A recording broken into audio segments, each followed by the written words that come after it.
ഒരാൾക്ക് വീട്ടിൽ നിന്നോ അല്ലെങ്കിൽ ജോലി സ്ഥലത്തു നിന്നോ ഇലക്ട്രിക് ഷോക്ക് അടിച്ചിട്ടുണ്ടെങ്കിൽ നമ്മൾ പെട്ടെന്ന് ചെയ്യേണ്ട കാര്യം എന്താണ്? ഒരാൾക്ക് പെട്ടെന്ന് ഷോക്ക് ഏൽക്കുന്നത് കണ്ടാൽ പാനിക്കാവാതെ നമ്മൾ ഓടിച്ചെന്ന് അയാളെ തൊടാനോ അല്ലെങ്കിൽ പിടിച്ചു മാറ്റാനോ നിൽക്കരുത്. കാരണം അത് നമ്മുടെ ജീവന് അപകടത്തിലാക്കും.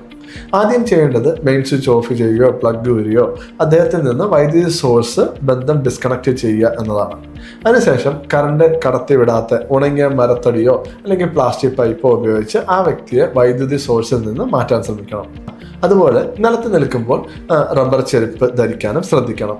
ഇനി രോഗിക്ക് ബോധമുണ്ടോ എന്നും ശ്വാസം എടുക്കുന്നുണ്ടോ എന്നും നോക്കുക. ബോധമില്ലെങ്കിൽ ഉടൻ തന്നെ CPR നൽകി തുടങ്ങണം. ഷോക്കേറ്റ ഭാഗത്ത് പൊള്ളലുകൾ ഉണ്ടെങ്കിൽ ശുദ്ധമായ വെള്ളം ഒഴിച്ച് തണുപ്പിക്കാം. പക്ഷേ അത് ഐസോ മരുന്നുകളോ പുരട്ടരുത്.